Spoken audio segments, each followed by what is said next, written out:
भैया नया लैपटॉप ले लिया है, कॉलेज में जाने वाला हूँ, कोडिंग स्टार्ट करना है लेकिन समझ नहीं आ रहा स्टार्ट कहाँ से करूँ? मैंने सुना है जावा होता है, C plus plus, Python, web development, front end, back end, आपके पास से कुछ एंगुलर है, रिएक्ट है, नोड जेएस जैसा कुछ होता है, कुछ भैया वेब डेवलपमेंट के बाद एंड्रॉइड डेवलपमेंट होता है, आईओएस के लिए कुछ होता है, एआईएमएल होता है, data analytics, data science, API, बहुत कुछ है। स्टार्ट कहाँ से करूँ कुछ समझ नहीं आ रहा। फ्यूचर किसका बेटर है, कहाँ मैं मुझे कैसे कब अभी क्या करूँ कुछ ब्लंडर ना हो जाए, समझ नहीं आ रहा भैया। सब कुछ बात करेंगे आज की इस एक वीडियो में।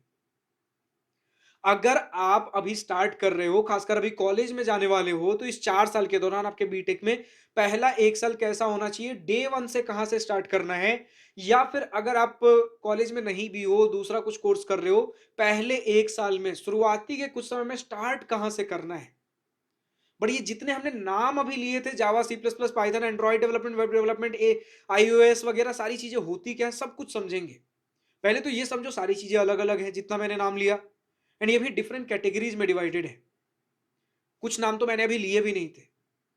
सबसे पहला कैटेगरी है आपका भैया जो जावा, सी प्लस प्लस, पाइथन सुना, एंड सारी चीजें आज के इस सिंगल वीडियो में नहीं बताऊंगा, सब कुछ बता दिया, खिचड़ी पक जाएगा। जितना भी आपको जानने की जरूरत है, जहां से स्टार्ट करना है ताकि बिना किसी कंफ्यूजन के एक स्मूथ स्टार्ट ले सको एंड सही स्टार्ट लो, उतना आज के इस वीडियो में बताऊंगा। ठीक है। सबसे पहले जावा, सी प्लस प्लस, पाइथन, ये आपके प्रोग्रामिंग लैंग्वेजेस है। एंड सिर्फ इतना नहीं होता, और बहुत से प्रोग्रामिंग लैंग्वेजेस होते हैं, लेकिन ये सबसे ज्यादा पॉपुलर हैं जो स्टूडेंट्स आज के डेट में सीख रहे हैं। इसमें आपको जावा चुनना है, सी प्लस प्लस या पाइथन, या तीनों करना है, जरूरी नहीं है तीनों करना। कोई एक स्टार्ट करो अपने रिक्वायरमेंट के हिसाब से, किस सिनेरियो में आपको क्या चुनना है वो भी बताऊंगा अभी आज के इस वीडियो में। कोई एक चुनो, उसे सीखो, बाद में किसी कंपनी में जा रहे हो या किसी प्रोजेक्ट के रिक्वायरमेंट के लिए कुछ दूसरा सीखना पड़ रहा है, ज्यादा समय नहीं लगता, लॉजिक्स तीनों में सेम होते हैं, बस लैंग्वेज सिंटैक्स का अंतर होता है। सिंटैक्स क्या होता है सब कुछ बताऊंगा आपको, सब्र रखो, धीरे धीरे चीजें क्लियर होंगी, क्योंकि यार पूरा कॉन्सेप्ट आपके लिए नया है ना।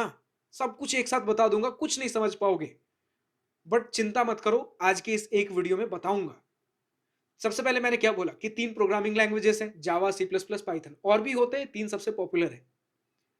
ठीक है। इसके बाद एंड कोई एक से स्टार्ट करो अपने रिक्वायरमेंट के हिसाब से, रिक्वायरमेंट आपको बताऊंगा कब किसको चूज करना है। उसके बाद कभी रिक्वायरमेंट पड़ा दूसरा सीखने का, ज्यादा समय नहीं लगेगा अगर एक ढंग से सीख लिए तो। उसके बाद मैंने बोला भैया वेब डेवलपमेंट, उसके बाद मैंने बोला एंड्रॉइड डेवलपमेंट, मैंने बोला आईओएस के लिए चीजें सीखनी है, मैंने बोला एआईएमएल होता है, मैंने बोला डेटा एनालिटिक्स होता है, बहुत से मैंने नाम लिए। इसके अलावा एक और इतना एक कैटेगरी में रखो, इसके अलावा एक कैटेगरी और होता है आपका डीएसए, कॉम्पिटिटिव कोडिंग। तो 3 फ्रेगमेंट्स में मोटा मोटी 3 कैटेगरीज आप बना के चलो। एक 3 प्रोग्रामिंग लैंग्वेजेस मोस्ट पॉपुलर के मैंने नाम लिए, किसी एक को पकड़ के अभी चलना है। उसके बाद बहुत सारे और मैंने नाम लिए थे, उसको पकड़ के चलो। उसके बाद डीएसए एंड कॉम्पिटिटिव कोडिंग मैंने बोला। ठीक है। तो अब समझो, अब ये जो मैंने बीच में नाम लिया ना, ये सब यूजुअली प्रोजेक्ट्स के लिए हो गए। ये प्रोग्रामिंग लैंग्वेज जब सीखोगे ना, तो ये बेस बनेगा, बेस बनेगा आपके डीएसए एंड कॉम्पिटिटिव कोडिंग के लिए। अब ये क्या होता है बस समझना, इसके बारे में भी बताऊंगा, लेकिन ये बेस बनेगा, इसी की मदद से कुछ ये सारी चीजें करोगे, DSA and competitive coding, and इसी की मदद से आप बीच में और कुछ चीजें करने वाले हो, प्रोजेक्ट्स बनाने वाले हो, जिसमें वेब डेवलपमेंट को थोड़ा अलग रखकर चलो। वेब डेवलपमेंट क्या होता है, जैसे अभी समझो, आपको यूजुअली जब अगर कंपनीज के पास जाना है, तो कंपनीज आपसे क्या चीजें मांगती है, कंपनी आपका आपका डीएसए चेक करती है, डेटा स्ट्रक्चर एंड एल्गोरिथम, जो मैंने बोला इसी किसी एक प्रोग्रामिंग लैंग्वेज से आ रहा होगा। फिर कंपनी देखेगी आपने प्रोजेक्ट क्या बनाया है, जो इतने सारे टेक्नोलॉजी अभी हमने दूसरे कैटेगरी में बोला था, वहां से कहीं से कोई एक आ रहा होगा, एंड मल्टीपल टेक्नोलॉजीज पे काम कर रखे हो, well and good, that is plus point. तो कंपनी यूजुअली आपका डीएसए एंड कॉम्पिटिटिव कोडिंग देखेंगी, कंपनीज आपका ये कुछ प्रोजेक्ट देखेंगी, और उसके बाद बेसिक फंडामेंटल्स ऑफ कंप्यूटर देखेंगी। गीक फॉर गीक्स के वेबसाइट पर जाओगे, कुछ basic fundamentals of computer, operating system क्या होता है, नेटवर्किंग वगैरह, बहुत सारे कॉन्सेप्ट्स मिल जाएंगे, सिंपली जाकर उसे पढ़ लो। लेकिन अभी नहीं, अभी बस मैं बता रहा हूं कि कैसे छोटे छोटे टुकड़े होते हैं, आपको स्टार्ट कहां से करना है, अभी तो मैंने स्टार्ट ही नहीं किया। अभी बस आपको कंफर्टेबल कर रहा हूं, कि बहुत सारे अभी नाम लूंगा वीडियो के अंदर, उसके साथ कंफर्टेबल कर रहा हूं अभी। क्या हमने बोला, कंपनी आपका डीएसए चेक करेगी, उसके साथ एक और वर्ड मैंने लगाया था, कॉम्पिटिटिव कोडिंग, उसके बारे में बात करेंगे। पर कंपनी आपका डीएसए चेक करेगी, कंपनी आपका प्रोजेक्ट चेक करेगी, और उसके बाद कुछ बेसिक फंडामेंटल्स ऑफ कंप्यूटर, जो आप गीक्स फॉर गीक्स के वेबसाइट पर जाकर पढ़ सकते हो जब आपके प्लेसमेंट का समय आएगा। अभी इसको भूल जाओ, अभी ये बेसिक फंडामेंटल्स वगैरह भूल जाओ, अगर आता है तो बहुत बढ़िया बात है, लेकिन अभी हम फोकस करेंगे इस डीएसए के ऊपर, इस प्रोजेक्ट के ऊपर। एंड ये दोनों लिंक होकर आ रहा होगा आपके तीन में से कोई एक किसी प्रोग्रामिंग लैंग्वेज से। प्रोजेक्ट आपको कौन सा करना है, इससे आप तीनों में से कोई एक प्रोग्रामिंग लैंग्वेज चुनते हो, ठीक है। अभी स्टार्ट करने के लिए तीनों में से कोई एक प्रोग्रामिंग लैंग्वेज चुनना है, डिपेंडिंग ऑन आप किस प्रोजेक्ट में ज्यादा कंफर्टेबल हो, किस तरीके का प्रोजेक्ट करना चाहते हो। एंड इस प्रोजेक्ट में मैंने बोला वेब डेवलपमेंट थोड़ा अलग तरीके का है, क्योंकि वेब डेवलपमेंट में यूजुअली आपका लगेगा भैया HTML CSS जावास्क्रिप्ट एंड ये फ्रंट एंड है। अब नया टर्म आया ना, मैंने बोला फ्रंट वेब डेवलप, मैंने बोला था ना वेब डेवलपमेंट के बाद फ्रंट एंड भी होता है, बैक एंड भी होता है। ये चीजें कहीं ना कहीं वेब डेवलपमेंट एंड्रॉइड डेवलपमेंट सबका खिचड़ी पका हुआ है। अब समझो, अब इस सेकंड कैटेगरी खिचड़ी को थोड़ा ढंग से समझते हैं, ठीक है। अभी भी मैं बता रहा हूं वापस से, मैंने अभी सीक्वेंस आपको नहीं बताया स्टार्ट कहां से करना है, अभी आपको चीजों से कंफर्टेबल करा रहा हूं। तो सुनो, सब्र रखो, चीजें एक वीडियो में चीजें समझ में आएंगी, स्टार्ट कैसे करना है। तो अभी सेकंड कैटेगरी के ऊपर थोड़ा विस्तार से समझते हैं। अभी डीएसए के बारे में तो हमने टच ही नहीं किया, सेकंड कैटेगरी इतना बड़ा है कि उसके बारे में थोड़ा बात करना पड़ेगा। तो सेकंड कैटेगरी में मैंने बोला प्रोजेक्ट्स बनाने होते हैं। प्रोजेक्ट्स यूजुअली क्या होता है, प्रोजेक्ट्स आपका पूरा एक लॉजिक हो सकता है, ठीक है। जो अगर कोई जानकार आदमी है कंप्यूटर का नॉलेज का, उससे आप कुछ ऐसा बता सकते हो मैंने टेक्नोलॉजी प्रिपेयर किया, मैंने ये कुछ प्रोजेक्ट बनाया है।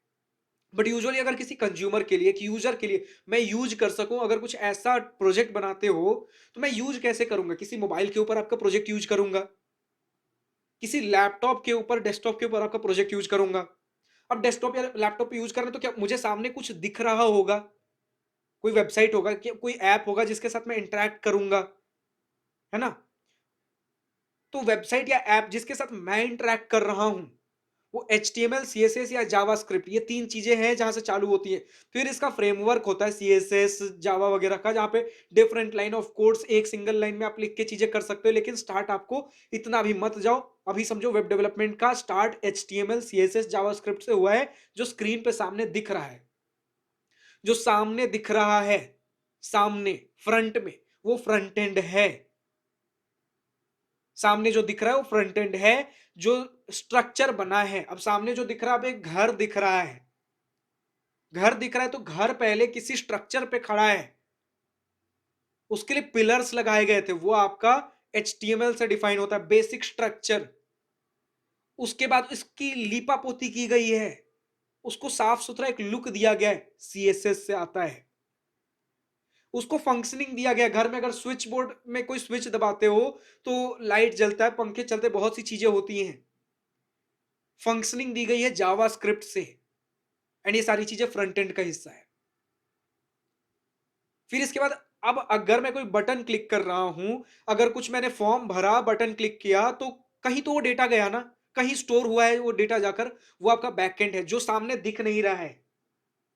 डेटा मुझे दिख नहीं रहा है कहां गया, बट वो मैं कोई डेटा फेच कर रहा हूं, कुछ डाउनलोड कर रहा हूं, कहीं से डेटा आ रहा है। मैंने लॉगिन किया, कहीं पे ऑथेंटिकेट हुआ कि मैं जब यूजर आईडी और पासवर्ड डाल रहा हूं तो यूजर आईडी सही है कि नहीं, पासवर्ड सही है कि नहीं, और कौन ये पर्सन है, उसका पूरा प्रोफाइल आइडेंटिफाई करना बैकएंड में कहीं चल रहा है। जो मुझे स्क्रीन पे नहीं दिख रहा, कहीं उसका लॉजिक पीछे चल रहा है सर्वर पे, ये बैकएंड होता है। बैकएंड अपने आप में बहुत इन डेप्थ टॉपिक है, आप चालू पहले फ्रंट एंड से करो, फिर बैकएंड के ऊपर भी हम बात कर लेंगे किसी वीडियो में। अच्छा, अब आज इतना समझ गया वेबसाइट कैसा होता है भैया, कुछ फ्रंट एंड होता है, कुछ बैक एंड होता है। दोनों अगर सीख लिए वो फुल स्टैक डेवलपमेंट होता है। एंड वेबसाइट वो हो गया भैया जो कि ब्राउजर में चल रहा है। सिमिलर सा कॉन्सेप्ट एंड्रॉइड डेवलपमेंट के लिए, अगर एक एंड्रॉइड ऐप बना रहे हैं तो कुछ स्क्रीन पे दिख रहा होगा और कुछ बैकएंड में लॉजिक सर्वर पे चल रहा होगा। तो चीजें प्रोजेक्ट ये भी है ना, बस एक ब्राउजर पे चल रहा है, क्रोम वगैरह में, मोबाइल के अंदर या डेस्कटॉप के अंदर, और एक आपका डेडिकेटेड सिस्टम में चल रहा है, ऐप डाउनलोड होकर प्ले स्टोर से। विंडोज का सॉफ्टवेयर बनाया तो विंडोज का ऐप है, iOS के लिए बनाया तो iOS का ऐप है। तो कोई एक प्रोजेक्ट पकड़ो, अगर वेब डेवलपमेंट करना तो HTML CSS जावास्क्रिप्ट से चालू करो। अगर एंड्रॉइड के लिए कुछ ऐप बनाना है तो जावा के साथ चालू करो। एंड्रॉइड के ऐप जावा से भी बनते हैं, कॉटलिन से भी बनते हैं, एक फ्लटर वगैरह डार्ट लैंग्वेज आया था, वो सारी चीजें होती है। लेकिन स्टार्ट आप एंड्रॉइड के लिए पहले जावा से करो, क्योंकि जावा अगर सीखते हो तो डीएसए में भी काम आएगा, क्योंकि तीन प्रोमिनेंट लैंग्वेजेस हैं, उसमें एक जावा भी है। तो जावा करते हो तो डीएसए भी होगा। डीएसए क्या होता है हम बात करेंगे, पहले ये प्रोजेक्ट को ढंग से समझ लें।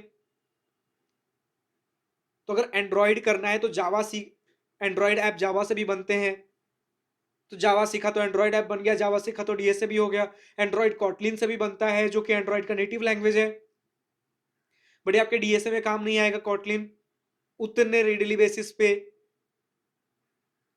ठीक है, तो हम जावा चुनते हैं स्टार्टिंग बिगिनर के लिए। एंड्रॉयड के अगर मुझे प्रोजेक्ट्स बनाने हैं एंड्रॉयड ऐप के, तो मैं जावा से चालू करूंगा। अच्छा, अगर मुझे भैया एप्पल के लिए कुछ बनाना है तो उसका स्विफ्ट लैंग्वेज होता है, उसके ऊपर बाद में अगर वो इन डेप्थ का भी प्रोजेक्ट बनाना हो, अभी स्टार्ट के लिए जावा, अगर तीन में से कुछ पिक करना है तो जावा ही है जहां से आप एंड्रॉयड एप्स बना सकते हो। अभी के लिए आप सबसे रीडिली अभी आप समझ के चलो। ठीक है, अगर मुझे कुछ विंडोज के लिए सॉफ्टवेयर बनाना है, जो कि रेयरली होता है, स्टार्टिंग अगर स्टार्ट कर रहे हो एज अ स्टूडेंट, विंडोज के सॉफ्टवेयर यूजुअली नहीं बनाते हैं लोग, एज अ प्रोजेक्ट स्टार्टिंग के तौर पे एंड्रॉइड के प्रोजेक्ट बनते हैं जावा से, वहां हमने सीख लिया। तो जावा का यूज केस समझा, डीएसए के लिए, नहीं तो एंड्रॉइड एप्स के लिए। पाइथन का यूज केस क्या है भैया? पाइथन का यूज केस आपका हो गया अगर AI ML, artificial intelligence, machine learning, data analytics, data science करना है। अब इस कॉन्सेप्ट को ढंग से समझते हैं। एआईएमएल भैया, अगर मैं आज एक ऐप चला रहा हूँ, वेबसाइट चला रहा हूँ, मुझे पता है इंस्टाग्राम में एआई लगा हुआ है, इंस्टाग्राम चला रहा हूँ, मुझे एआई लगा हुआ है, मुझे पता है एआई मेरी फीड को इंप्रूव कर रहा है, जैसे मैं रील्स देख रहा हूँ उसको एनालाइज कर रहा है, इतना कॉन्सेप्ट सबको पता है। जैसे जैसे मैं रील्स देख रहा हूँ एआई उसको एनालाइज करके और उसी हिसाब से मुझे चीजें रिकमेंड कर रहा है। और बहुत कुछ होता है एआई, लेकिन कैसे कर रहा है? एआई तो मुझे सामने दिख नहीं रहा है, तो फ्रंट एंड तो है नहीं। ये काइंड ऑफ आप एक बैक एंड में इंटीग्रेट हुआ एक लॉजिक है एआई, जो पीछे कहीं सर्वर पे काम कर रहा है, वो एक लॉजिक है एआई। एंड एआई और एमएल हम कह देते हैं, लेकिन एआई और एमएल बहुत अलग चीजें हैं, उसके बारे में भी बताऊंगा। ब्रीफ अब बस मुझे कंफर्म कर देना यार कमेंट्स में लिख के, लाइव तो भी चल नहीं रहा है, कि चीजें समझ में आ रही है कि नहीं आपको। बट एआई एमएल एक ही ब्रैकेट के अंदर आता है, क्योंकि दोनों डेटा के ऊपर, जितना ज्यादा डेटा उतना ज्यादा खुद को इंप्रूव करते हैं। ठीक है, अब ये भी एक बैकएंड का ही हिस्सा है, लेकिन ये बिल्कुल अलग चीज है। जो दूसरा बैकएंड था कि मैंने एक बटन दबाया तो फॉर्म सबमिट हो गया, और बैकएंड पे चल रहा है, खुद को इंप्रूव नहीं कर रहा है, उसको एक वेल डिफाइंड फंक्शन बोला गया, वो काम कर रहा है, वो एक बैकएंड का हिस्सा हो गया। लेकिन AIML is more advance thing, जो चल बैकएंड में ही रहा है, लेकिन अगर वो एआई है और एक मशीन लर्निंग, अब इन दोनों को थोड़ा समझने की कोशिश कर। मशीन लर्निंग आपका क्या हो गया भैया? मशीन लर्निंग हो गया कि अगर मैंने आज एक प्रोजेक्ट बनाया है, तो उसको मैंने हजारों लाखों डेटा दिया कि तुम ये सारे डेटा लो और समझो और खुद को ट्रेनिंग दो। जैसे एक बच्चा है, समझो कि एक बच्चे को मैंने बोला कि साइकिल चला, अब वो साइकिल चला के अगर एक रास्ते पे चल रहा है, उसे पता नहीं दीवार में टक्कर मारूंगा मुझे चोट लगेगी नहीं लगेगी, मेरे लिए अच्छा है बुरा है, वो जब तक टक्कर नहीं मारेगा उसको समझ नहीं आएगा। उसने टक्कर मारा, उसको पता चला ये करना गलत है। ऐसे ही उसने और आगे टक्कर मारा, कहीं और दूसरे रास्ते पे चला, किसी और रास्ते पे अलग अलग चलते चलते जब उसे टक्कर लगता है, उसे पता चलता है यस और नो, आगे से ये करना है कि नहीं करना है। तो ऐसे हजारों बार मैंने उसे एक्शन डिफरेंट डिफरेंट डेटा दिया, बोला अब इस डेटा पे काम करो, अब इस डेटा पे काम करो, अब इस डेटा पे काम करो। जब हजारों डेटा हमने दिया, तब वो किसी एक हद तक ट्रेन हो गया। अब जब वो एक हद तक ट्रेन हो गया, अब समझो कि मैंने उस बच्चे के दिमाग में अब एक लिमिट लगा दी, इससे ज्यादा वो नहीं सीखने वाला, और मार्केट में मैंने उसे उतार दिया। अब ये थोड़ा इनह्यूमन लग रहा है, लेकिन समझो कॉन्सेप्ट के लिए, मैंने उसे मार्केट में उतार दिया, इससे ज्यादा वो नहीं सीखने वाला, जितना मैंने उसे सिखा के भेजा है उतना ही सीख कर रहेगा वो। एक काइंड ऑफ एक ब्रीफ ऑफ मशीन लर्निंग समझ लो। वहीं एआई, आर्टिफिशियल इंटेलिजेंस, अगर आपको समझना है ब्रीफ में, तो कुछ इस तरीके का होता है कि वो और हमेशा जैसे जैसे आप उसे यूज करते रहोगे, जैसे इंस्टाग्राम है, जैसे जैसे आप उसे यूज करते रहोगे, वो और आपका नया डेटा लेता रहेगा, उस पर और सीखता रहेगा। उसमें मैंने कैपिंग नहीं लगा, मार्केट के अंदर उतार दिया, वो और अभी भी सीखता रहेगा और आपको और डेटा देता रहेगा। दोनों के अपने एडवांटेजेस डिसएडवांटेजेस। मशीन लर्निंग के डिसएडवांटेज ये है कि आगे वो सीखेगा नहीं। एडवांटेज ये है कि जितना मैंने सिखा के भेजा है, मुझे पता है कि इतने पे रहने वाला है। ठीक है, इसके बाद अभी अगर ये इतना दे रहा है, ये इतना परसेंट एक्यूरेसी है, तो यही रहेगा। आर्टिफिशियल इंटेलिजेंस का मतलब जहां और आगे ये सीख रहा है, वहां पर ये हो जाता है भैया कि पता नहीं आगे, अभी जितना दिया तो आगे सीखेगा, ये एडवांटेज है, लेकिन क्या पता किसी ने कुछ गलत तरीके से इसे ट्रेन कर दिया तो गलत सीख जाएगा। Things might go in different ways. अभी तक मैं इस रास्ते पे था, अब आगे इस रास्ते पे जाएगा, इस रास्ते पे जाएगा, मुझे नहीं पता। अब वो उतना बढ़िया एल्गोरिदम आप डिफाइन करते हो, बहुत डीप में जाओगे, अपने आप में बहुत बड़ा ब्रॉड टॉपिक है। ये समझना पड़ता है भैया कि कितने तरीके के एल्गोरिथम्स होते हैं, कॉन्सेप्ट्स होते हैं, तब जाके एआईएमएल वगैरह प्रोजेक्ट्स बनते हैं। ठीक है, तो ये अगर इसमें इंटरेस्ट लेना चाहते हो, पाइथन के साथ चालू करो। अब मैंने बोला कि सब कुछ यहां डेटा से है, तो अब डेटा आया कहां से, सही डेटा इसको दे कैसे एआईएमएल प्रोजेक्ट्स के लिए, क्योंकि कितने डेटा भी पड़े हुए हैं मार्केट के अंदर, वो डेटा अगर हम उठाते हैं या हमारे खुद के डेटा हैं, तो वो डेटा क्लटर्ड है ना। उस डेटा को क्लीन करना, उस डेटा को एनालाइज करना, वो डेटा एनालिसिस का पार्ट है। अगर एक बच्चा जन्म लेता है, दुनिया में बहुत हजार तरीके की इंफॉर्मेशन है, पेरेंट्स उसे फिल्टर करके, टीचर्स उसे फिल्टर करके कुछ इंफॉर्मेशन दे रहे हैं ना। तो फिल्टर करना, डेटा को एनालाइज करना, डेटा को क्लीन करना, सही साफ सुथरा डेटा, पहले पेरेंट्स उसे एनालाइज करेंगे डेटा सही है कि नहीं है। अगर नहीं है तो थोड़ा सा इसमें से क्लीन करके डेटा, सही डेटा दो जो हमारे प्रोजेक्ट के लिए, हमारे बच्चे के लिए चाहिए। या कि data analysis and data science का कहीं ना, डेटा एनालिसिस के बाद डेटा डेटा साइंस थोड़ा और डीप हो जाता है। बट वहीं से जब एक सही डेटा आ गया, फिर वो डेटा फीड करके अपने प्रोजेक्ट में दे देते हैं एआईएमएल को, लो सही डेटा एंड सीखो यहां से चीजें, और किसी प्रोजेक्ट के जाके बैकएंड में लग जाओ, ताकि यूजर जब उसे यूज करे तो उसके फीड को, जो आप इंस्टाग्राम यूज करो, सही सही चीजें होती रहे। तो ये सारी जो चीजें होती है पाइथन से, अगर इस फील्ड में जानना है, डेटा एनालिसिस, डेटा साइंस या फिर एआईएमएल, पाइथन आप चुनो। ठीक है, पाइथन पाइथन इन सभी प्रोजेक्ट्स के लिए बहुत सही है। और सिर्फ अगर डीएसए कॉम्पिटेटिव कोडिंग करना है, जो मैंने अभी टच नहीं किया, तो आप सी प्लस प्लस चुनो, बेस्ट लैंग्वेज है लॉजिक समझने के लिए, C plus plus best language है। क्योंकि देखो पाइथन एक किस तरीके का लैंग्वेज है ना, सबसे पहले समझो सी प्लस प्लस, जावा वगैरह one of the oldest languages हैं, जहां पर आपको अगर एक टास्क परफॉर्म करवाना, छोटे छोटे लाइंस लिख लिख के चीजें समझानी पड़ती हैं। ठीक है, छोटे छोटे कोड ऑफ लाइंस उसे लिख लिख के समझाना पड़ता है, छोटे छोटे बच्चे की तरह। लेकिन पाइथन ऐसा है कि अगर आपको इतना लंबा चौड़ा कोड नहीं लिखना, तो एक लाइब्रेरीज बने होते हैं। जैसे अगर एक बच्चे को सिखाना है, तो उस बच्चे को सिर्फ एक छोटा सा कोड, एक छोटा सा कोड ऑफ लाइन दे दो, वो कोड ऑफ लाइन ये बोल रहा होगा कि ऑलरेडी इसकी ट्रेनिंग यहां पड़ी हुई है, उससे जाके ले लो। तो मैंने इसको पूरा ट्रेनिंग नहीं दिया, इस बच्चे को सिर्फ एक छोटा सा एड्रेस दे दिया कि उस घर से जाके सीख लो, उस घर से जाके वो मटेरियल ले लो, सीख लो। ठीक है, वहां से इंस्ट्रक्शंस ले लो। मैं तुम्हें एड्रेस दे दे रहा हूं, मैं पूरा इंस्ट्रक्शन लिख के नहीं दूंगा, ऑलरेडी इंस्ट्रक्शन किसी बुक में लिखा हुआ है, मैं उस बुक का एड्रेस दे दे रहा हूं, जाके पढ़ लो, वो पूरा इंस्ट्रक्शन खुद ले लो, मैं बस एड्रेस दे दे रहा हूं। पाइथन इसी तरीके से काम करता है। लॉजिक्स इसके पास भी है, लेकिन बहुत सारी चीजें ऑलरेडी, बहुत सारे लाइब्रेरीज बने हुए हैं, जहां से आप एक लाइन में लाइब्रेरीज लेकर आते हो एंड वो पूरा कोड आ जाता है। शॉर्ट सिंपल भाषा में समझा रहा हूं।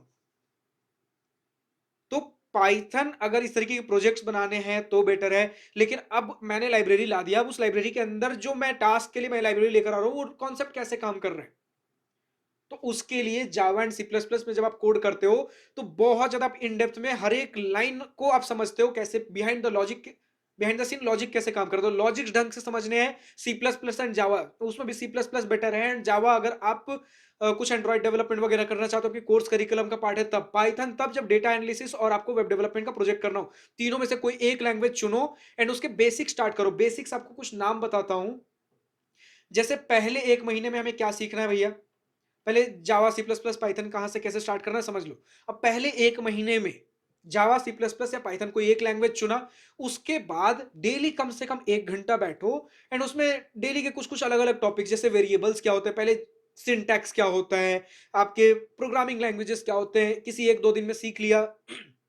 फिर उसके बाद वेरिएबल्स क्या होता है, इनपुट आउटपुट क्या होता है, इफ एल्स क्या है, loops, function, list, arrays, strings, basic error, debugging वगैरह, इतना छोटा छोटा कॉन्सेप्ट सीखो।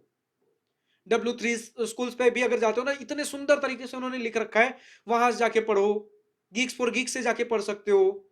एंड हर एक के आपको कुछ छोटे बड़े प्रोजेक्ट्स वहां मिलेंगे, छोटे छोटे प्रोजेक्ट्स करो।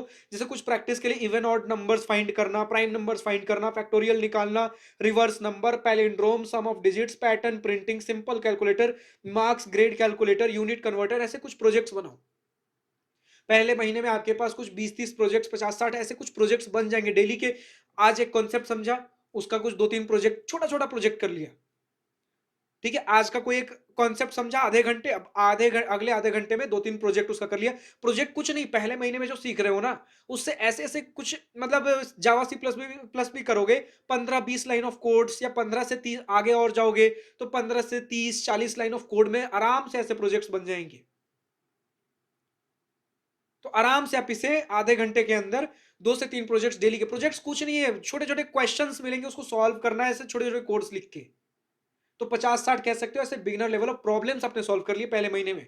फिर मंथ 2 में थोड़े से बेटर और एडवांस कॉन्सेप्ट्स की तरफ जाओ, एडवांस भी नहीं है, नेक्स्ट लेवल कॉन्सेप्ट जैसे arrays, list, string, nested loop, sorting basics, searching basics, recursion, intro, time complexity का सिंपल आइडिया, टाइम कॉम्प्लेक्सिटी क्या होता है, बेसिक मैथ प्रॉब्लम्स, ये सारी चीजें सीखो।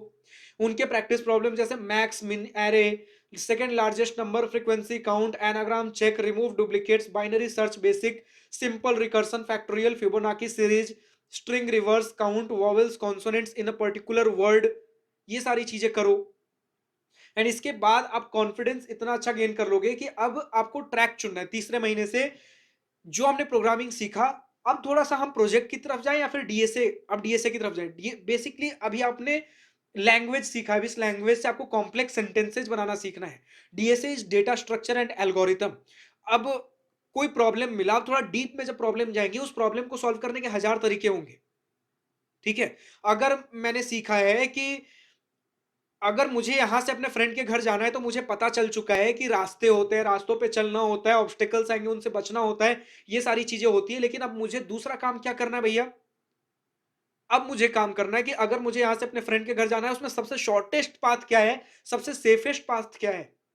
तो ये दो टर्म यूजुअली मैं रफ यूज कर रहा हूं। सेफेस्ट आप कह सकते हो कि जो लीस्ट मेमोरी यूज करे। आप जितने लाइन ऑफ कोड्स लिखोगे, जितने इनपुट्स एंड आउटपुट्स लोगे, जितने आप वेरिएबल स्टोर करोगे, उतना ज्यादा आप डेटा स्ट्रक्चर उतना आपका खराब हो रहा है।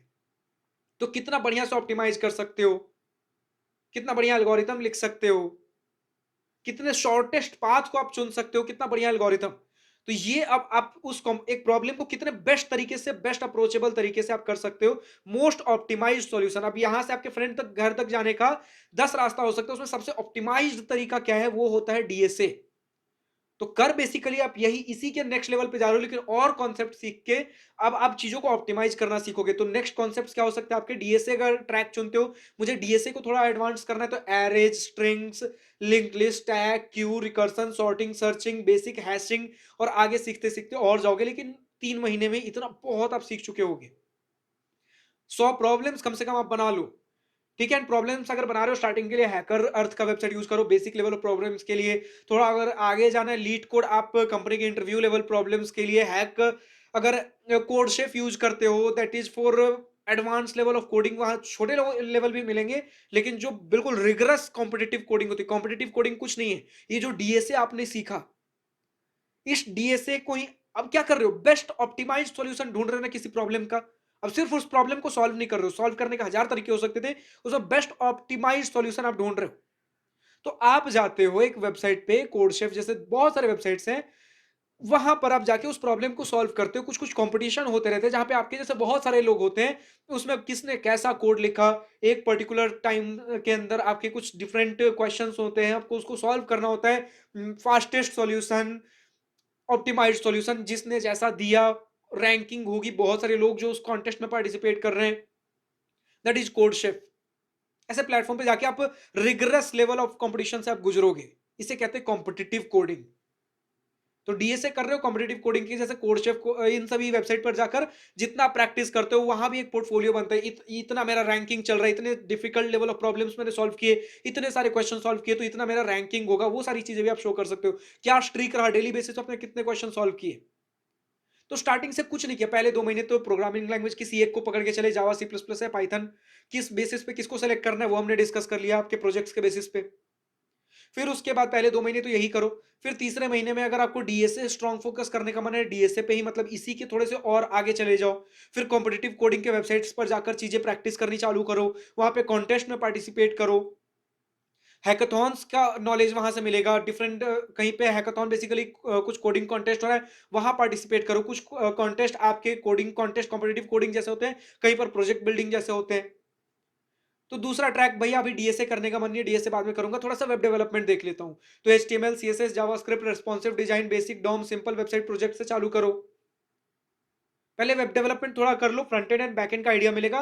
फिर अगले महीने अगर मन किया तो एंड्रॉइड डेवलपमेंट का थोड़ा टच ले लेंगे। अभी बहुत एडवांस लेवल पे मत जाओ, थोड़ा वेब डेवलपमेंट का एक महीना टेस्ट ले लिया, अगले महीने थोड़ा एंड्रॉइड डेवलपमेंट मन किया तो कर लिया।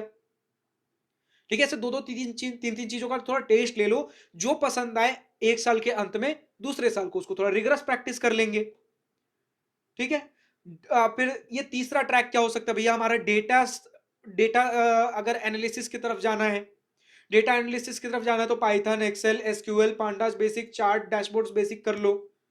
ठीक है।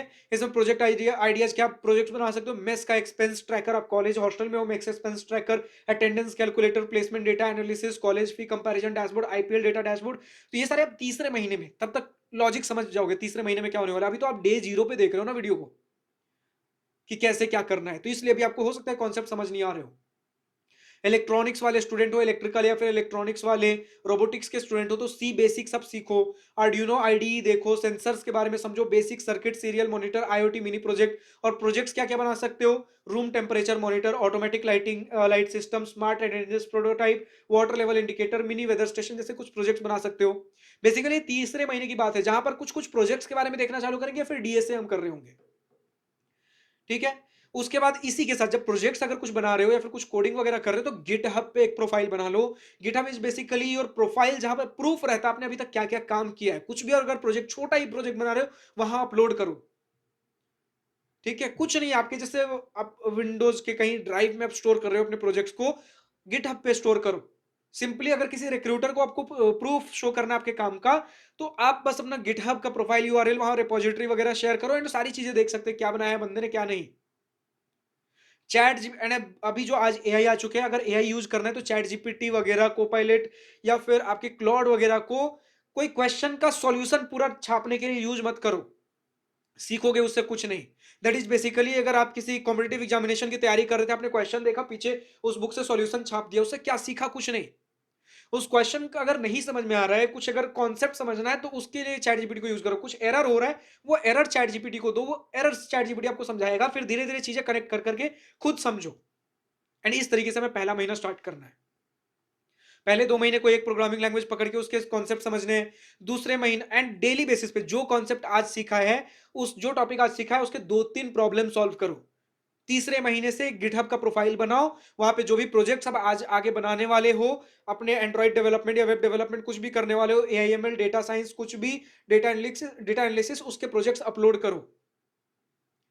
एंड अगर डीएसए वगैरह कर रहे हो, कोडशेफ वगैरह किसी एक जगह प्रोफाइल बना लो, 2-3 छोटे छोटे प्रॉब्लम्स वहां प्रैक्टिस करो। Simple level of easy level problem से फिर धीरे धीरे अपग्रेड करो, कॉन्टेस्ट में पार्टिसिपेट करो। एंड इसके बाद आपका बेस इतना बन चुका होगा, आपको एक डायरेक्शन मिल जाएगा आगे मुझे कैसे जाना है। आज जिस कंफ्यूजिंग पाथ पे खड़े हो वो नहीं रहेगा। मुझे लगता है यार कि आपको जहां डे बिल्कुल जीरो पे खड़े थे, भैया क्या क्या होता है कुछ समझ नहीं आता, कुछ 30 मिनट वीडियो का चला गया, हो सकता है अभी भी कुछ कुछ चीजें भूल रहे होगे, वापस एक बार वीडियो को देखो, चीजें वापस रिवाइज हो जाएंगी, एंड इस लेवल पे जरूर आ चुके होगे मुझे आगे कहां से स्टार्ट करना है। एंड इसके लिए कौन कौन से सॉफ्टवेयर आज के डेट में अभी आपको इंस्टॉल करने हैं, उसका मैंने एक वीडियो बना रखा है, उसे जाकर जरूर चेकआउट करना कि सॉफ्टवेयर कौन कौन से इंस्टॉल करने हैं। On starting as a BTech fresher आपको क्या क्या सॉफ्टवेयर इंस्टॉल करना है, ब्रांच वाइज बता रखा है। कोडिंग के लिए कॉलेज, हर कॉलेज स्टूडेंट को क्या चाहिए वो जाकर देखो, ताकि इस कोडिंग सेटअप के लिए भी आपको क्या क्या चाहिए, ताकि कुछ कबाड़े में ना फंसो, चीजें बहुत स्मूथली जाए आपके लिए, एक पैटर्न हो, एक तरीका हो, एक स्ट्रैटेजी हो, वो चीजें आपके लिए क्लियर कर रहा हूं। फिलहाल आज की इस वीडियो में इतना ही, काफी लंबा वीडियो था। अगर और किसी टॉपिक के ऊपर वीडियो चाहिए कमेंट सेक्शन में डिमांड करें। फिलहाल आज की इस वीडियो में इतना ही। अगर वीडियो पसंद आया हो तो लाइक शेयर और दिल खोल करिएगा, और अगर कुछ दिल की बातें, कुछ मन की बातें लिखकर बतानी या पूछनी हो तो कमेंट सेक्शन आप ही के लिए तो है। Thank you for watching this video, good bye, nice day, wish you all the best for future, enjoy journey.